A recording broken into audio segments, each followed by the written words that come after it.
Hello and welcome to another NARAKA 101. My name is Daeldir, and today we'll be talking about Tessa. Tessa has a very loaded kit. Her kit features anything from self-peel, which is a gold focus that can be used while under attack, to having her own form of crowd control. Now let's get right into her abilities. Tessa's first ability, Tail Strike, knocks nearby enemies airborne with a foxtail and she gains Foxfire for 3 seconds. The next time she is staggered, she will explode, staggering nearby enemies, knocking them backwards. This can be used while under attack. Upon activation, this will knock back nearby enemies, giving you Foxfire. The next stagger you receive will knock back nearby enemies. And remember that this ability can be used while under attack.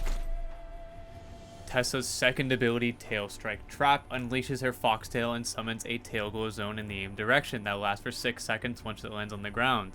Enemies that are within the zone are pulled to its center and take a small amount of damage. Upon activation, Tail Strike Trap will send out a small zone. This can directly impact an enemy, stagger them 3 times, do a small amount of damage, and pull them to the center. If the ground is struck instead, it'll stay there for 6 seconds, or until triggered, whichever comes first. This ability can be aimed directly into the air. The trap is also capable of beating gold focuses from weapons. However, it has no effect on gold focus from character abilities. Tail Strike Trap cannot be used while under attack, so please keep this in mind while utilizing it. Moving on to combos, due to the amount of staggers that Tail Strike Trap puts on your opponent, you are not capable of getting a horizontal and uppercut as a true combo. The only way for this to become a true combo is by hitting them during the first rotation of the ability. If your opponent is struck by all 3 tail strikes, you may get a 1.0 or a stage 1 focus, or you may opt to go for an uppercut combo. Anything beyond these combos are not true. Tessa's first ultimate is called Enchant. Tessa summons the Fox Spirit in aimed direction that snatches the enemy's soul, storing in a soul vessel. Enemies who fail to interact with the soul vessel and retrieve their soul within 6 seconds will be enchanted for 3 seconds. This ultimate costs 55% rage to cast. Enchanted enemies cannot move or attack and are drawn gradually over to the soul vessel. Enchanted ends early if they take a certain amount of damage. Enemies hit by this ultimate are then immune to it until they interact with the soul vessel or for 4 seconds after the status effect ends. When you're struck by Tessa's ultimate initially, you'll be staggered for a short amount of time and given a timer next to your character. This timer can be averted by walking up to the soul vessel and interacting with it.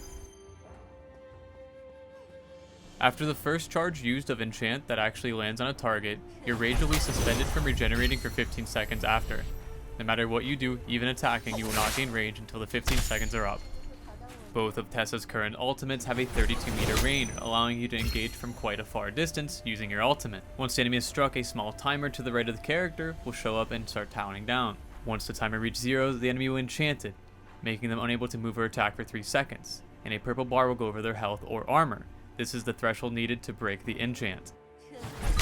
If you've already been struck by Tessa's ultimate and managed to get enchanted, you may be immune to the enchant effect further, but if you were struck by Tessa's ultimate again, you will still be staggered, allowing Tessa to follow up with a combo if she's close enough.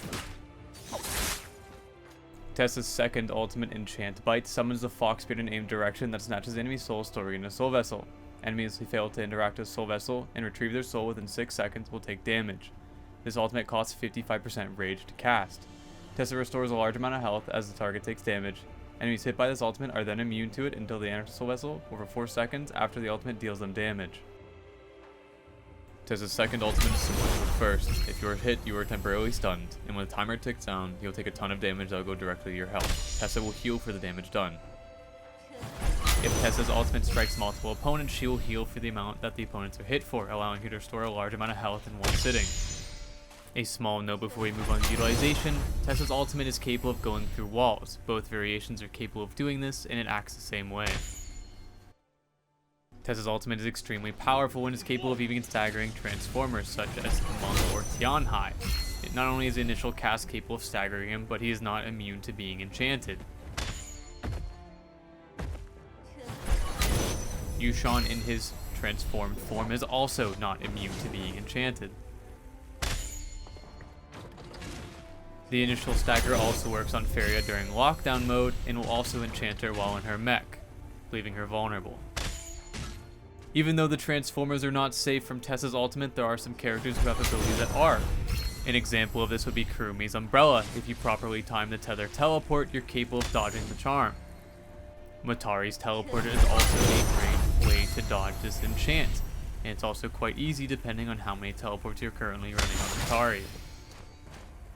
Temulk's ability is also capable of dodging Tessa's enchant. Wu Chen's abilities are also capable of dodging. Teleporting between Yodohime's attacks during her ultimate also make her immune to the enchant effect. A common misconception is that Tessa's ultimate is similar to Viper's ultimate, as in that it requires line of sight. This is not true. Jades such as Shadow Step are not capable of dodging Tessa's ultimate. Moving on to talents, while playing Tessa, I've noticed that her ultimate is quite powerful, so I want to maximize its usage while also maintaining having 3 dodges. So I'll run something around this, Half Rage. You can take out a couple of the blue runes and maybe put some cooldown reduction, or put more or less rage depending on your own preferences, but this is what I've been running on her and it's been very powerful. It allows me to use my ultimate to keep my enemies CC'd and under pressure, if you're wanting to maximize your survivability.